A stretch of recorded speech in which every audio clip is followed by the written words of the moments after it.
everyone, and welcome back to another Penditude video. Today I'm making my work bullet journal. For those of you who may not know, I keep a personal journal that helps me track my personal stuff, personal events, as well as all of the Penditude business related items, but I also typically have a bullet journal that I keep at work, which has since come home with me since beginning working from home. And usually I keep two separate ones because a lot of my tasks at work end up filling this notebook really fast, and if I put it in my personal bullet journal I would have like 0 pages left. So I tend to have two. A little bit about the journals, because I do keep two different types of journals. The first one is my personal journal, and it's an Archer and Olive A5 dot grid notebook. I really like it because it has thick pages. I believe it's 160 GSM, which is grams per square meter, so it has a lot less ghosting. There's practically zero bleed through, especially when I use paints and stuff like that. So that's why I enjoy using it for my personal one, because it tends to be a bit more of a creative outlet in addition to productive things for me. The downside is that it has fewer pages than my typical work bullet journal, and so usually I'll only be able to fill about 7 months or so. It really depends on how productive I am in my personal life, and obviously with COVID going on, it hasn't been as used for a couple months actually, which I don't mind. It means I have a couple extra pages than normal, but that's what I use for my personal one. I really like it. The other one that I use for work is much more minimal. It's just a paperage, again, A5 dot grid notebook. You can actually get this as off of Amazon, I believe for $7. It's very reasonable in terms of dot grid notebooks and things. The Archer and Olive is definitely worth a lot more because of the quality of the paper and the thickness and things like that. So this is just a little bit regular. It's 160 pages. I believe the Archer and Olive is only 120, so I have 40 more pages in here. It's still 100 GSM, so still relatively good quality paper. It lays flat, it has a bookmark, it has the back inner pocket and elastic band. And yeah, I like it a lot. I've used this one for my work bullet journal for a couple years now. It's also one of the bullet journals that I use for creating custom bullet journals, especially the more minimal designed ones. So let's get into this, and I will show you how I set up my work bullet journal, because it's quite different from my personal bullet journal, and I thought you might find it interesting to see the difference between the two.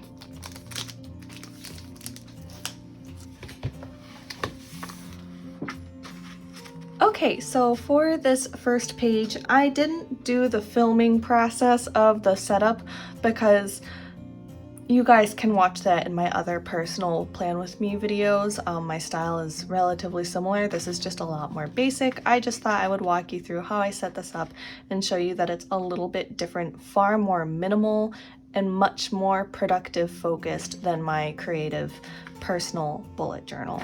So this first page, what I will do is I'll actually go through and I'm going to mark the days that I get paid, which is what I usually have on this first day. I'll mark the days I get paid, the days I get commission checks, because I work in a sales position, so I get paid commission checks every month as well as bi-weekly on Fridays, and I'll also mark the holidays that we get time off on, just so that I can have it at a nice at-a-glance view. So I'm just using a gray midliner. Real quick, the only 5 pens I use are, and like these 2 colored ones are like, I'll use them to set stuff up and then I'll never touch them again. The primary 3 are my Sarasa Zebra Clip pen. I have it at a 0.3 because I like the smaller size pen tip. The standard one, I believe, comes in 0.5, and that's fine. It's just I write really tiny as is, so having a larger pen doesn't help. So that's the primary pen I use. I also have a Pentel Touch sign pen. It's just a brush pen, and that's how I'll do like my standard title pages and things. I still like to have nice handwriting. I still like to have it look very neat and organized. So that's why I have that. I'll also have my gray midliner, which will just be used to highlight things of importance. And then I'll have blue and red to mark other more important things that I really shouldn't forget. I'll have these in just a pencil case, or I'll like attach them on the pouch and stuff like that. Okay, so for first off, I'm just gonna go through and I'll just do July as a quick example. So on July, I get paid bi-weekly on Fridays. So I'll just go ahead and box those out. And then we have Thursday off as a holiday. Or sorry, Friday. We had Friday the 3rd off. And then that's also when we got our commission check. So I'm just gonna add a blue dot next to it, just so I know. And then I usually get paid my commission checks on the first Friday of the month, so I'll just put a dot by those. And you get the idea. So that's pretty much what I'll do to set up my bullet journal. I started a new one because our fiscal year starts on July. So we just started our new fiscal year. We have new territories. A lot of changes are happening. So I like to start fresh with a new bullet journal. So from July to June, it's the standard 6-month and mid-year mark. And that just happens to be when we start our new fiscal year. So that's pretty much what this will look like eventually when it's done and filled out fully. And the next page, I have the typical tried and true bullet journal method future log. It just outlays the months with a little bit of extra space. And because the standard bullet journal method, you're not filling out the months or the weeks or the days for the entire journal in one sitting. You're going to go day by day by day, week by week, from start to finish. So for example, I don't have any of my August spreads set up, nor do I have any of my April spreads or like any of these set up so far. I'm on July right now. In the event that something comes up in October or May or whatever, I can put that down here and I can reference it later when October comes around. And it's just a nice place to put information for the future, and that's why they call it a future log. So eventually I will have different meetings or demo dates and stuff like that. Again, I work in inside sales, so this could be completely different for other people. I just wanted to walk you through my process.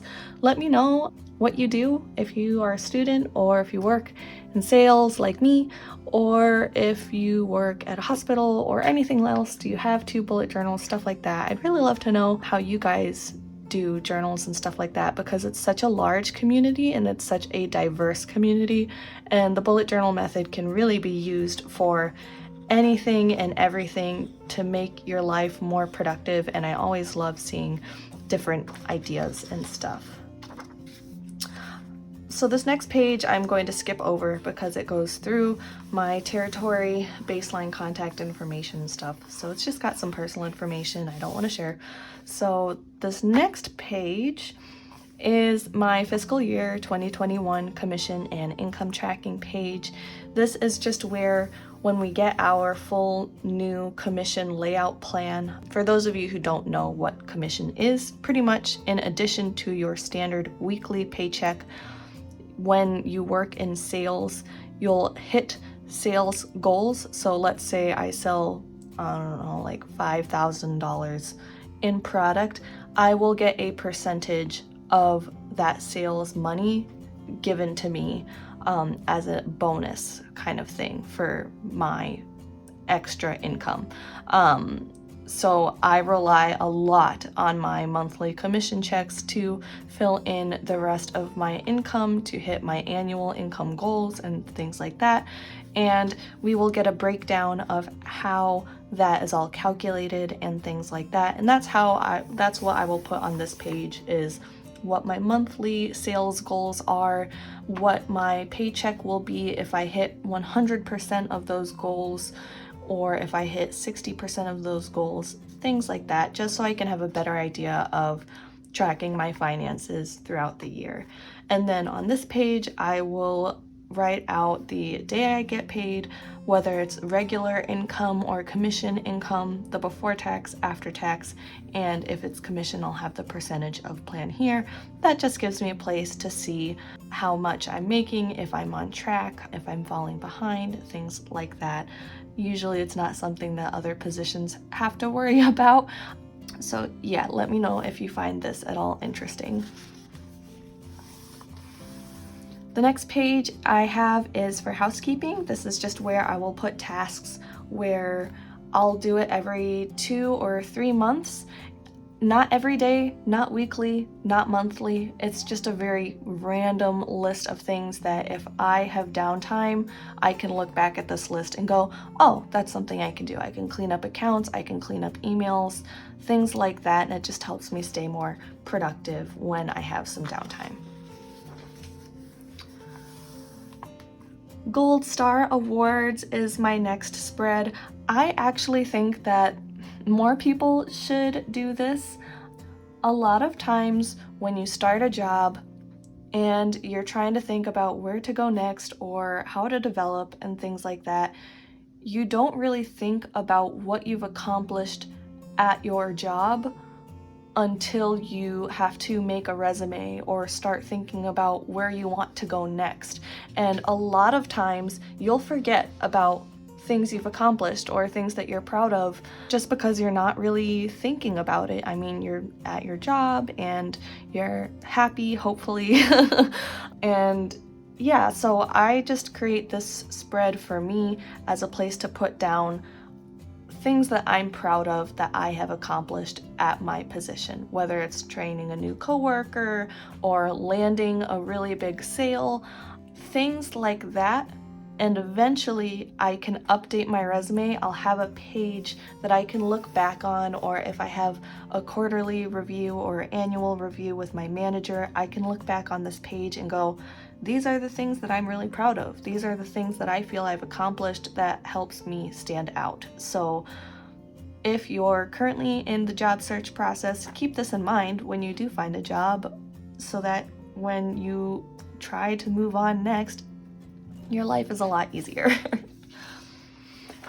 And to counter that, on the next page, I have room for improvement and the venting space. So room for improvement are areas that I feel that I can personally improve on at work, whether if I fell short for the month, what went wrong, what could I have done better, what will I do better for the following month, things like that. And on the venting space, I'll have things that I'm frustrated about at work, whether it's a process, or maybe there's something in terms of product that isn't working or just really isn't worth my time and stuff, and I will vent those things on the page.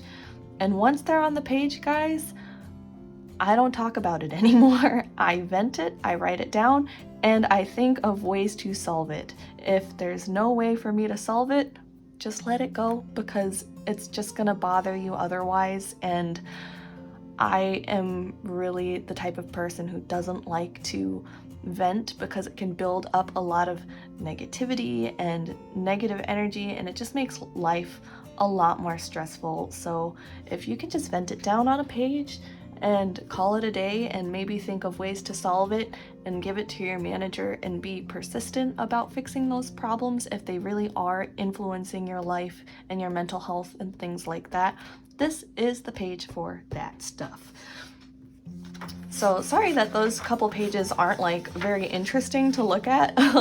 Eventually they will be filled up, but those are the primary spreads that I have for the beginning of the year that I just kind of keep in the front. The next page I have is my monthly setup, and I really like my monthly setup. Again, as you can see, it's very minimal in terms of colors, but it still has my brush lettering style. It still looks very nice. Again, you don't have to make it look nice. You can literally just take a pen and write July monthly goals, things like that, but it does not take me that long to write it in brush calligraphy. And having it look cute is something that helps motivate me personally, because I'm a neat freak and that's just who I am. So if you're looking at this and going, oh my god, I can't write like that or whatever, don't worry about it. This page should only take you like 2-3 minutes to make, and that's how long it takes me, because I'm just used to creating this monthly spread. This is my monthly spread every month. Tried and true, it stays the same. There are no alterations. Every single month it looks like this. So I will highlight the weekends, the days we have off, stuff like that. I'll put any important meetings or demo days or events here. I'll write my monthly goals, so what types of product I want to sell, how many of those products I want to sell, my dollar amount of revenue that I want to sell. Have I hit 30 tasks? So have I sent 30 emails or made the equivalent of emails and calls? Have I hit 30 or more throughout the day? Did I sign a deal? Did I have a demo? Which a demo is pretty much just me getting together with a client virtually and showing them the product and talking about it and stuff like that. So those are things that help me stay more productive. And then once a week, I'll double check my forecasting, which is my expected revenue that should be coming in for the month and sales that I'm expecting to close. Did I organize my emails? Do I have, a pipeline? So what sales things do I have coming through the pipeline, and any adjustments? So some of our products, we only get credit by submitting an adjustment form to our manager. So again, this is personalized to me. I don't know if you'll find it very useful or not. I just wanted to show you how I set mine up, because it's very different from my creative bullet journal, and I feel like a lot of times the productivity side of things can get a little lost, and people can look at these beautiful journals on YouTube and go, oh my god, it takes forever. I don't have time for that. Creating things in my personal journal is for me, and it's what helps me relax. Usually, this is what the bullet journal looks like, you guys. It's very simple. It's very minimal. If you've read the original creator, Carol Ryder, definitely Ryder something. I am terrible with names, by the way, so I will put his name somewhere on this screen so that you can see it, because I'm totally spacing out on what his first name is. But yeah, his book just walks through how to make you more productive, and it's very simple. There's no like colors or anything involved with it, and this is what I've based my work bullet journal off of. Next, I have my July sales tracker. Obviously, every month I'll make sales, and this is where I will track those sales in terms of the date I made the sale, the account, the product, the primary account owner who partners with me on it to make sure that they also get credit, and the amount of money that the sale was worth. And then warm opportunities are just sales that I'm expecting to come in for the month that I don't want to lose track of, and I just want to stay on top of those because they're very important. And last but not least, we have our dailies page. This is where you will eventually write your daily tasks. So for example, we'll just write July, and let's see, when is Monday? July 6th.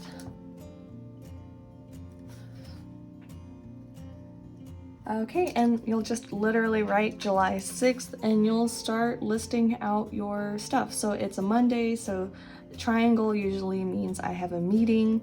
And so on Mondays, I have my morning team meeting.